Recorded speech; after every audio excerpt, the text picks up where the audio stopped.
श्री दुर्गा सप्तशती प्रारंभ। अथ प्रथम अध्याय। श्री मार्कंडेय जी बोले, मैं भगवान सूर्य के पुत्र सावर्णी की उत्पत्ति की कथा विस्तार से कहता हूँ, आप ध्यान से सुनिए। सूर्य की छाया स्त्री से उत्पन्न सावर्णी जगत जननी महामाया की कृपा से जैसे जैसे मनवंतर का अधिपति बना, वह कथा सुनिए। पूर्व काल में स्वरोचिष मनवंतर के चैत्रवंशी राजा सूरत समस्त पृथ्वी के चक्रवर्ती राजा हुए। वे प्रजा का नित्य प्रति औरस पुत्रों की भांति धर्म पूर्वक पालन करते थे। तो भी यवन राजाओं से राजा सूरत की शत्रुता हो गई। दुष्ट दलन राजा सूरत से उनका भयंकर युद्ध हुआ और थोड़ी सेना व कोस होने पर भी यवन राजाओं ने सूरत को हरा दिया। तदनंतर राजा अपने नगर में आ राज्य करने लगा। तो भी अन्य शत्रु राजाओं ने राजा सूरत पर चढ़ाई कर दी और नगर में भी दुराचारी मंत्रियों ने राजा का कोष, सेना तथा समस्त वस्तुएं छीन ली। तब राजा सूरत हंसकर अकेला ही घोड़े पर सवार हो शिकार खेलने के बहाने घने वन में चला गया। वहां महर्षि मेध्या का सुंदर आश्रम देखा, जो हिंसक सिंह आदि तथा शिष्यों और मुनियों से सुशोभित था।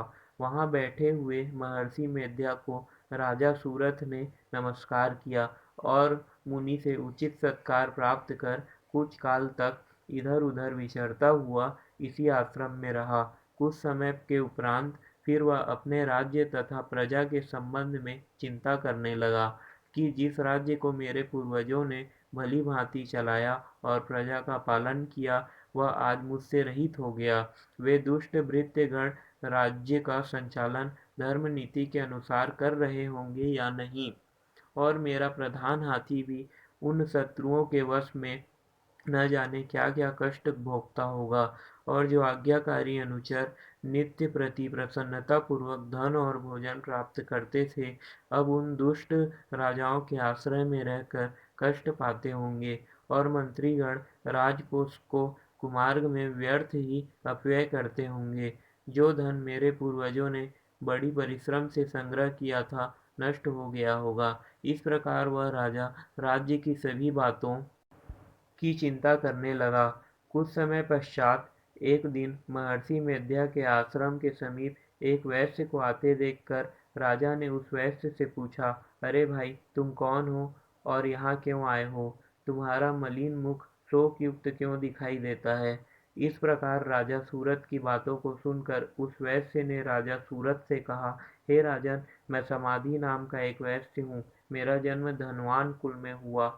मेरे दुष्ट स्त्री पुत्र आदि ने धन के लोभ में मुझे घर से निकाल दिया है और मेरा धन छीन लिया है। मैं धन स्त्री पुत्र से रहित हूँ। अब मैं अकेला दुखी होकर इस वन में आया हूँ। मुझे अपने स्त्री तथा बंधुओं का कुछ भी पता नहीं है। मैं यहाँ रहने के कारण अपने स्त्री पुत्र स्वजनों की परिस्थितियों को नहीं जानता कि वे इस समय अपने स्थान पर सुखी हैं या दुखी। मैं यह भी नहीं जानता कि मेरे पुत्र सदाचारी हैं या दुराचारी। राजा बोला, जिन स्त्री पुत्रादि ने तेरे धन संपत्ति को छीन लिया, फिर भी उन्हीं के स्नेह में तेरा मन क्यों आसक्त है? वैश्य बोला, आपने मेरे विषय में जो बात कही वे यथार्थ में सत्य है, परंतु मैं क्या करूं? मेरे चित्त में कठोरता नहीं है। जिन पुत्रादि ने धन के लोभ में आकर मुझे घर से निकाल दिया है, हे महीपते राजन, मेरा चित्त फिर भी उन्हीं में आसक्त होता है। यह जानते हुए भी अनजान हो रहा हूँ। मेरा मन उन दुष्टात्मा स्त्री पुत्रादि में आसक्त हो रहा है और इसी से उधर व सांस चल रहे हैं। मुझे इसका दुख है और मन खिन्न है। मैं क्या करूं?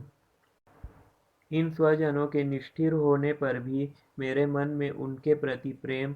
श्री मार्कंडेय जी बोले, हे द्विज श्रेष्ठ। तत्पश्चात राजा सूरत और समाधि वैश्य दोनों श्री मेध्या ऋषि के समीप गए और प्रणाम करके बैठ गए और मेध्या ऋषि से कथा वार्ता करने लगे। राजा बोले, भगवान, मैं आपसे एक बात पूछना चाहता हूँ, आप उसे बताइए।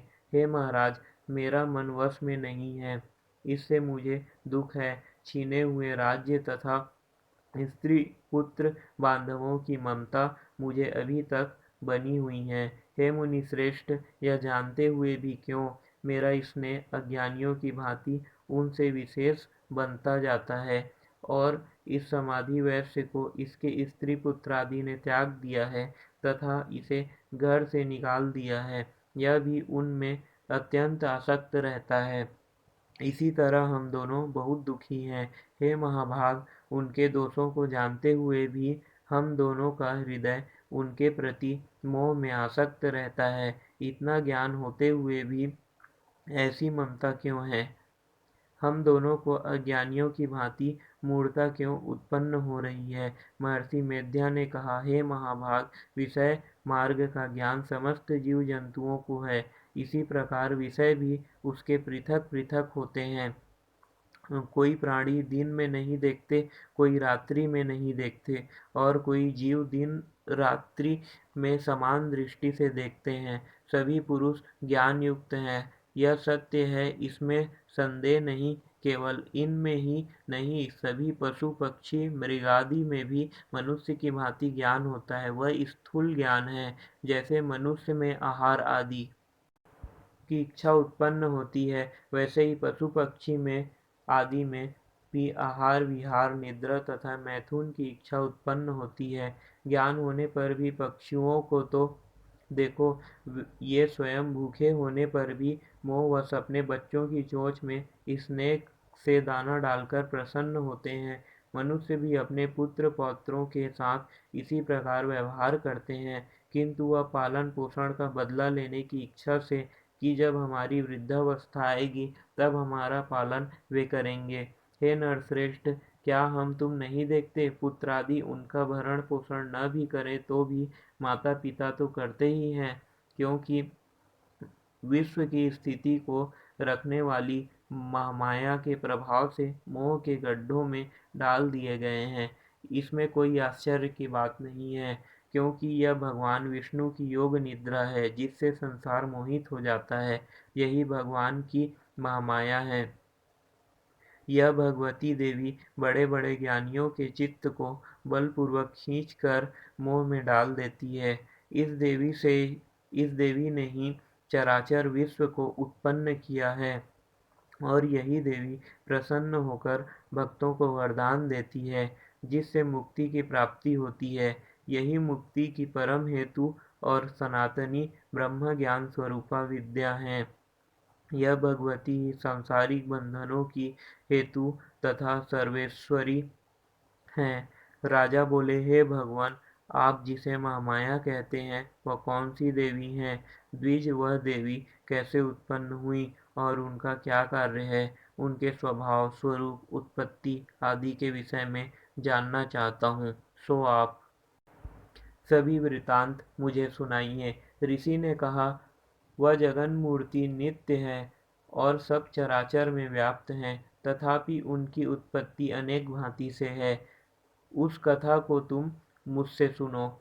यह भगवती देवताओं के कार्य सिद्धि के लिए उत्पन्न होती हैं और अजन्मा होकर भी उत्पन्ना कहलाती हैं। भगवान विष्णु संपूर्ण विश्व को त्याग अनंत अंत में जल ही जल करके योग निद्रा में शेष शय्या पर शयन कर रहे थे। उस समय विख्यात मधु और कैटभ नाम के दो घोर असुर भगवान विष्णु के कान के मैल से पैदा हो ब्रह्मा जी को मारने तैयार हुए। ब्रह्मा जी वहीं विष्णु भगवान के नाभि कमल में स्थित थे। उन दोनों भयंकर असुरों को मारने हेतु आते देखकर और भगवान विष्णु को सोता हुआ देखकर ब्रह्मा जी योग निद्रा के प्रसन्नार्थ एकाग्र मन से स्तुति करने लगे, ताकि भगवान विष्णु के नेत्रों से भगवती योग माया अपना प्रभाव हटा ले और भगवान जाग पड़े। वह योग माया विश्वेश्वरी जगन माता स्थिति संहार करने वाली भगवान विष्णु की अतुल तेज वाली निद्रा स्वरूपा अनुपम शक्ति है। ब्रह्मा जी बोले, महामाये, तुम स्वाहा देवताओं को पालने वाली हो, तुम स्वधा पितरेश्वरों का पोषण करने वाला मंत्र हो, तुम ही वष्टकार स्वर इंद्र को यज्ञ भाग पहुँचाने वाला मंत्र हो, अमृत भी तुम ही हो तथा नित्य अर्ध मात्रा अर्थात व्यंजन भी आप ही हो। हे देवी, तुम ही संध्या, सावित्री और संसार की जननी, उत्पन्न करने वाली हो। और हे मातेश्वरी, आपने ही सारे संसार को धारण कर रखा है तथा इस विश्व को रचने वाली आप ही हो तथा विश्व का पालन और संहार करने वाली आप ही हो। रचना काल में सृष्टि रूप तथा पालन काल में स्थिति स्वरूपा आप ही हो। हे जगन्मय, इस विश्व के संहार काल में आप संहार स्वरूपा हो। आप महाविद्या, महामाया, महामेद्या, महास्मृति और महामोहा, महादेवी, महासूरी हो। हे मातेश्वरी, आप ही समस्त चराचर के तीनों गुणों सत्व, रज, तम को उत्पन्न करने वाली प्रकृति हो। आप ही काल रात्रि, भयंकर यम रूप महारात्रि, प्रलय स्वरूप तथा दारुण मोह रात्रि, विश्व को मोहने वाली हो। आप श्री ईश्वरी और बुद्धि की बोध स्वरूपा हो। लज्जा, पुष्टि, तुष्टि, शांति, क्षमा आप ही हो। और हे मातेश्वरी, आप खड्ग, शूल, घोर, गदा, चक्र, शंख, धनुष, बाण, भुसुंडी, परिघ आदि अस्त्र शस्त्रों को धारण करने वाली हो। हे देवी, आप ही सौम्य, सौम्यतर हो तथा संसार में आप ही अति सुंदर हो। पर तथा अपरों में श्रेष्ठ तुम ही परमेश्वरी हो। अखिलात्मिके, सत और असत जो कुछ जहाँ है उन सब की शक्ति आप ही हो। मैं आपकी कैसे प्रार्थना करूं, जो इस विश्व के रचना, पालन और संहार करता है। उन भगवान विष्णु को आपने अपनी निद्रा के वश कर लिया है। फिर भला बताइए, और कौन आपकी प्रार्थना करने में समर्थ है, जबकि आपने भगवान विष्णु, ईशान शंकर तथा मुझको यह शरीर ग्रहण कराया है। अतः कौन मनुष्य या देवता आपकी स्तुति करने में समर्थ है। आप तो अपने प्रभाव से स्वयं प्रशंसित हो। मधु और कैटभ नाम के इन महादुष्टों को अब आप मोह लीजिए और जगदीश्वर भगवान विष्णु को जगाइए। इन दोनों महान असुरों का संहार करने के लिए भगवान को बुद्धि दीजिए। ऋषि बोले, इस प्रकार जब ब्रह्मा जी ने मधु और कैटभ असुरों के संहार के लिए तथा भगवान विष्णु को जगाने के लिए तामसी देवी की प्रार्थना की, तो उसी समय भगवान विष्णु के नयन, मुख, नासिका, भुजा, हृदय और वक्ष स्थल से निकलकर अव्यक्त अजन्मा योग माया ब्रह्मा जी के सम्मुख उपस्थित हो गईं और योग निद्रा से मुक्त होने पर भगवान जनार्दन जाग पड़े। तदनंतर भगवान विष्णु ने उन महापराक्रमी, वीर्यवान मधु और कैटभ असुरों को देखा, जो रक्त वर्ण नेत्र किए ब्रह्मा जी को खा जाने हेतु उद्योग कर रहे थे। तब भगवान विष्णु ने शेषशय्या से उठ उन असुरों से 5000 वर्ष तक बाहु युद्ध किया। अति बलशाली और उन्मत्त दोनों असुरों को माया ने मोहित कर रखा था। अतः दुष्टों ने भगवान से कहा कि हम तुम्हारी वीरता से संतुष्ट हैं, तुम हमसे वरदान मांगो। भगवान ने कहा, यदि तुम मुझ पर प्रसन्न हो तो मेरे हाथ से तुम्हारी मृत्यु हो। मैं तो केवल यही वर चाहता हूँ।